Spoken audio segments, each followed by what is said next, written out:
राम राम। आज की कहानी है सम्राट विक्रमादित्य राजा। इस कहानी में खोने से पहले चैनल को सब्सक्राइब और लाइक करें ताकि आने वाला वीडियो और नोटिफिकेशन आपके पास तुरंत पहुंच जाए। आधी रात का समय था। चारों ओर घना अंधेरा छाया हुआ था। मूसलाधार बरसात हो रही थी। बादल रह रहकर गरज रहे थे। साथ साथ बिजली भी चमक जाती थी। हवा के तेज झोंके धीरे धीरे आंधी का रूप लेते जा रहे थे। उतने बुरे मौसम में सारा उज्जैन शहर अपने अपने घरों में दुबका मीठी नींद सो रहा था। राजमहल के दीपक अधिकांश बुझ चुके थे। जो बचे थे वे भी बुझने की ओर ही थे। ऐसे डरावने मौसम में केवल एक व्यक्ति जागा हुआ था। वह था राजमहल का द्वारपाल। उसकी आंखों में जरा भी नींद नहीं थी। वह राजमहल की एक अटारी के नीचे सुरक्षित खड़ा अपने दुर्भाग्य की बात सोचने में मगन था। राजा की सेवा करते करते उसे 1 साल बीत चुका था, मगर अभी उनसे भेंट तक नहीं हो सकी थी। अभी तक राजकृपा से वह वंचित ही था। वह अत्यंत निर्धन्य था। प्रारंभ में तो उसे कई दिनों तक भूखे पेट ही रहना पड़ा था।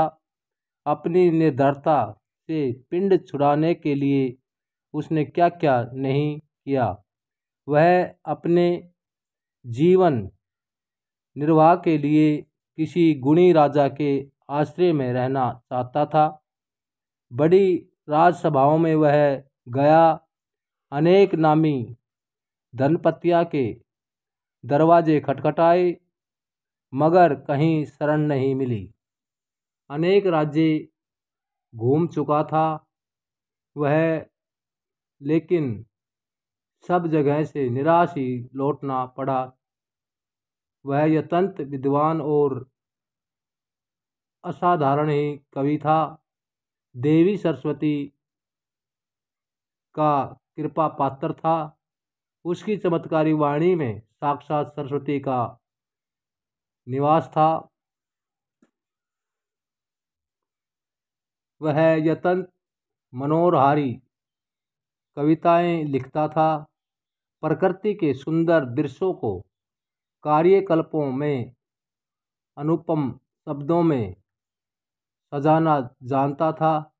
प्रकृति के अनमोल सौंदर्य को वह शब्दों के चमकते मोतियों के रूप में लुटाता रहता, मगर इससे क्या होता। एक दिन उसने उज्जैनी के सम्राट विक्रमादित्य के गुणों की चर्चा सुनी। तब उनका यश देश में कोने कोने में फैला हुआ था। वे विद्वानों और गुणियों के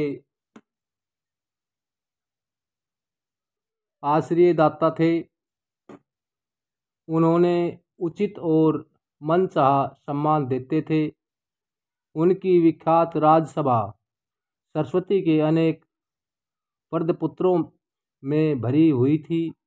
उनकी काफ़ी चर्चा सुनने के बाद ही वह वहां आया था और अपना भाग्य परखने की सोची थी, मगर काफ़ी चेष्टा के बाद भी राजा से भेंट करके अपनी बात कहने का अवसर उसे नहीं मिल पाया था। अत्यंत दुखी होकर ही उसने सम्राट की सेवा में रहने का निश्चय किया था। बड़ी कठिनाई से द्वारपाल का काम मिला था। उसे आशा थी कि यहाँ एक दिन यश और धन की अवश्य प्राप्ति होगी। उसकी निर्धनता का अंत होगा। अपने भाग्य उदय की प्रतीक्षा करता हुआ वह तन मन से राज सेवा में लगा हुआ था। सेवा करते करते 1 साल बीत चुका था, मगर कभी तक उसकी इच्छा पूरी नहीं हो पाई थी। सम्राट से भेंट करके अपनी बात नहीं कह पाया था। इसी चिंता में उसे न चैन था और न आंखें में नींद थी। वह इतने डरावने मौसम में खड़ा केवल अपने दुर्भाग्य की बात सोच रहा था। उधर सम्राट विक्रमादित्य की आंखों में भी नींद नहीं थी। वे उस समय राज्य की एक गंभीर समस्या पर चिंतन कर रहे थे। कई दिनों से लगातार उस समस्या की चिंताएं खा जा रही थी। सोचते सोचते अचानक उनकी दृष्टि राजमहल के द्वार पर गई। बुझते दियों की मंद रोशनी और चमकती बिजली की चकाचौंध में किसी काली आकृति को खड़े देखकर उनकी विचारधारा भंग हो गई। उन्हें बड़ा आश्चर्य हुआ, भला ऐसे भयानक मौसम में वहाँ कौन हो सकता है? द्वार पर कौन खड़ा है? उत्सुकतावश उन्होंने जोर से पुकारा।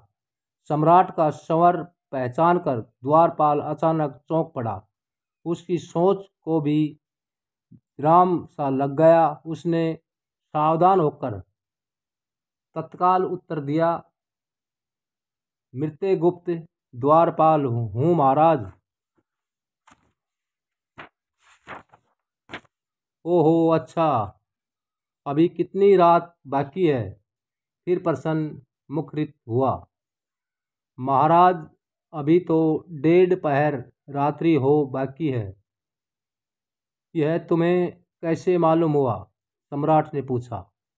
विक्रमादित्य के इस प्रश्न पर मृत्यगुप्त ने कुछ देर सोचा।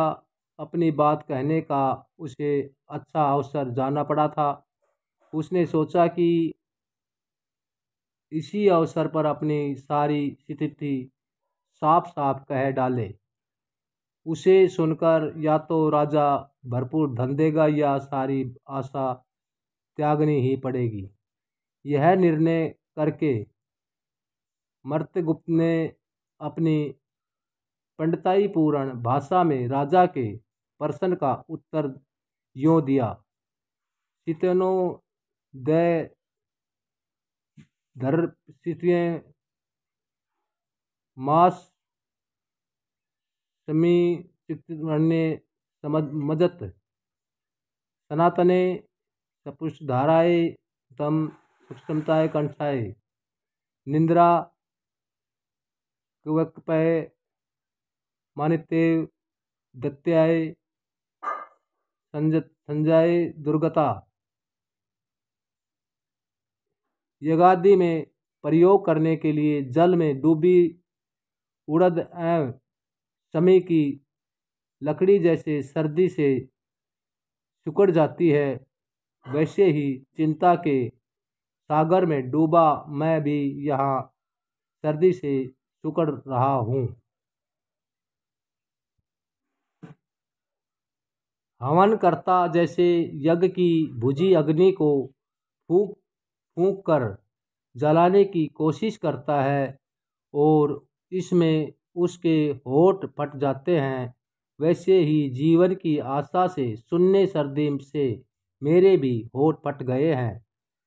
यज्ञकर्ता का कंठ जिस प्रकार उपवास के कारण सूख जाता है, वैसे ही निर्धनता के कारण भूखे रहकर मेरा गला सूख गया है। मेरी निंद्रा मुझे छोड़कर वैसे ही दूर चली गई है, जैसे अपने पति द्वारा अपमानित कोई पत्नी उसे छोड़कर दूर चली जाती है।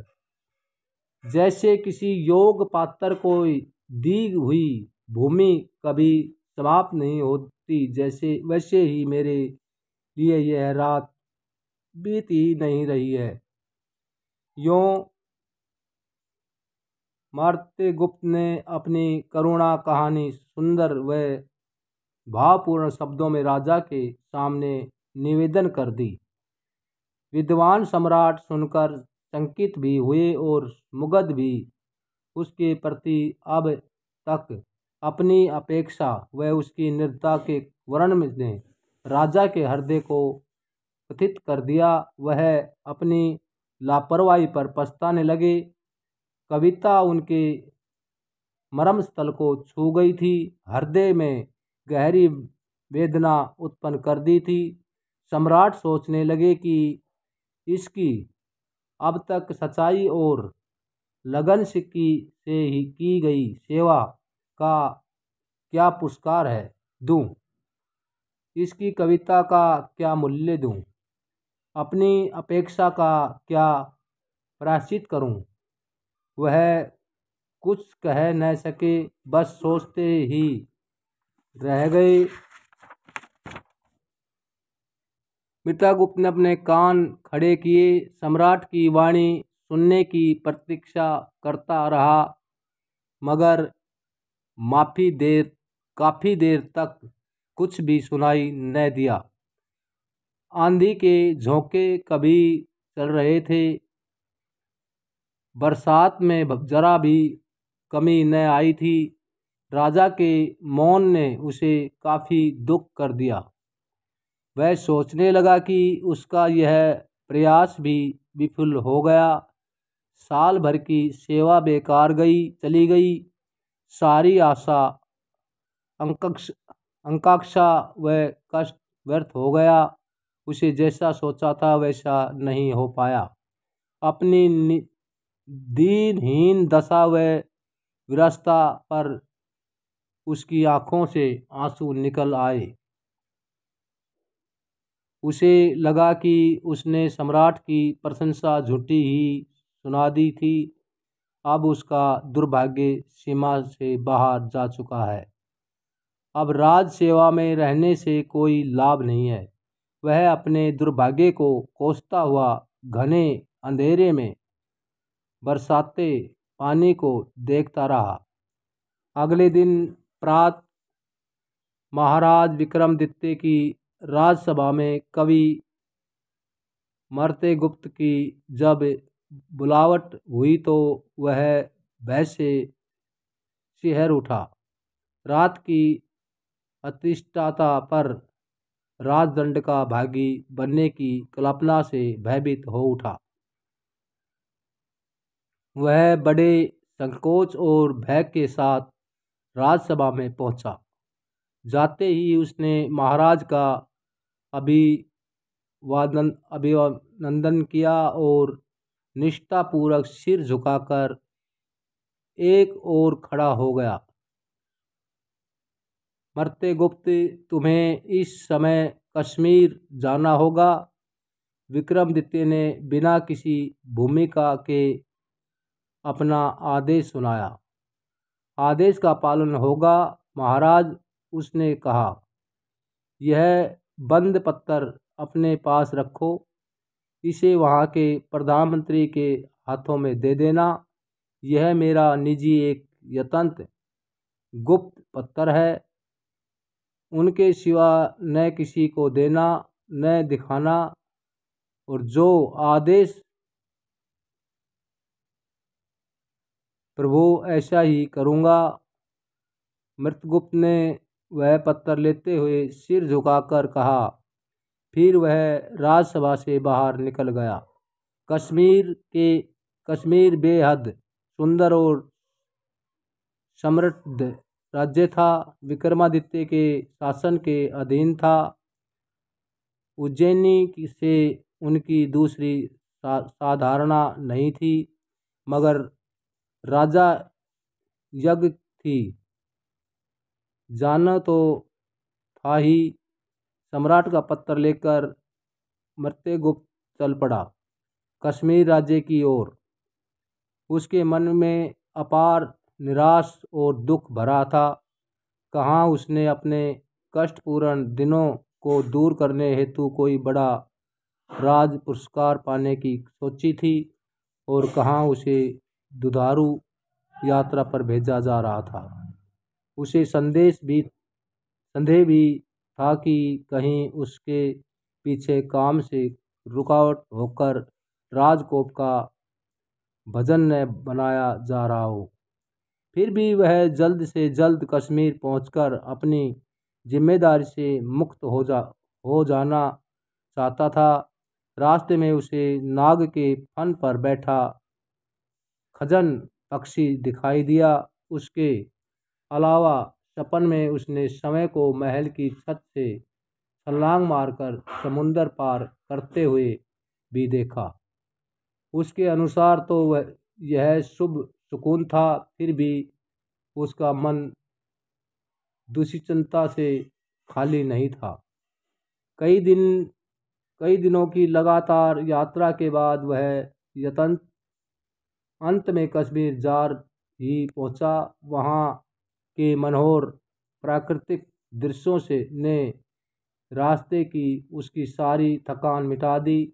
अपने लक्ष्य पर शुक्ल पहुंच जाने से वह बड़ा प्रफुल्लित हो उठा। वहाँ उसने काम्बू कम्बू नामक एक कस्बे में अपनी रात व्यतीत की थी। अगले दिन उसने राजमहल में पहुंचकर अपने आगमन की सूचना प्रधानमंत्री को भिजवा दी थी। प्रधानमंत्री ने उसे द्वारपाल से अंदर बुलवाया। मर्त्यगुप्त ने पास जाकर विक्रमादित्य का दिया वह पत्थर उसकी ओर बढ़ा दिया। उसका आदेश पाकर वह बगल में रखे एक आसन पर बैठ गया। पूरा पत्र पढ़ने के बाद एकाएक प्रधानमंत्री के चेहरे के भाव बिल्कुल बदल गए। चेहरा अपार खुशी से भरा उठा था। उसने पूछा, श्रीमान आप ही मृत्युगुप्त हैं? हाँ, यह मेरा ही नाम है, मृत्युगुप्त ने निस्वीकार भाव से उत्तर दिया।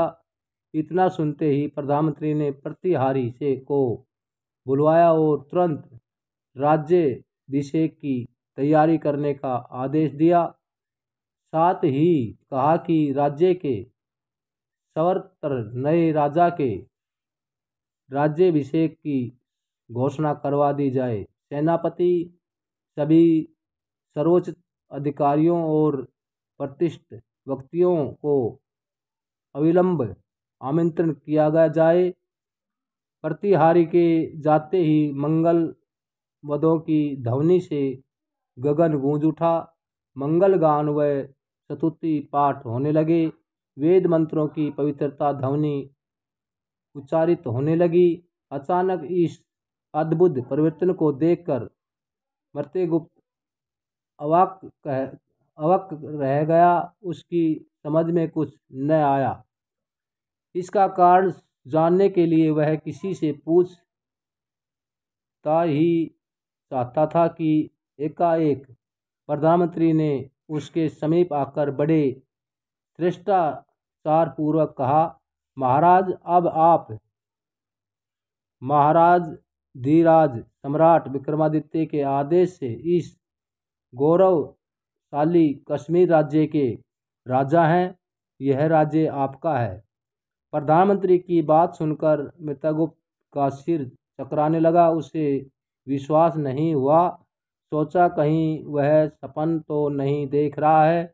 यह फिर से ये लोग पागल समझकर उसका अपहास तो नहीं उठा रहे हैं।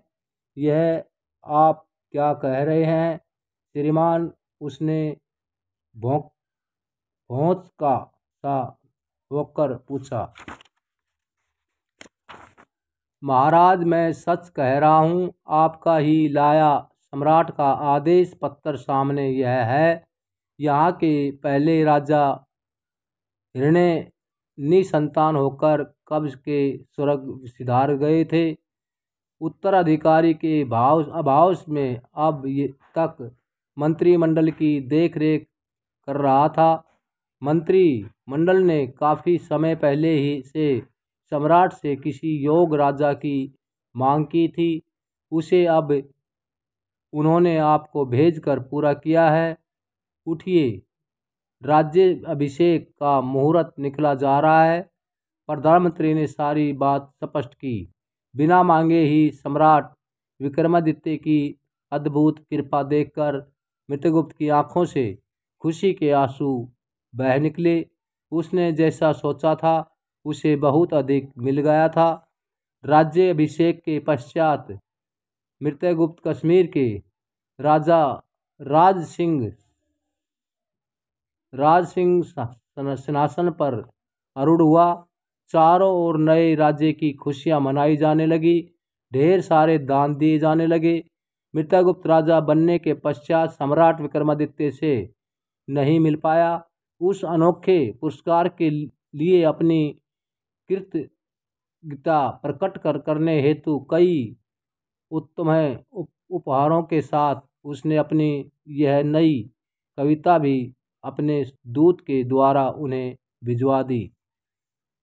हे राजन, जैसे जलवर्षी मेघ दूसरे जल रहित मेघों से भिन्न कोई विशेष आकृति धारण नहीं करते, गरज गरज कर वर्षा की पूर्व सूचना नहीं देते, न किसी अन्य प्रकार से समस्त धरातल को जल वर्षा कर तृप्त करने की सूचना देते, केवल चुपचाप बरसकर सबको प्रसन्न कर देते हैं।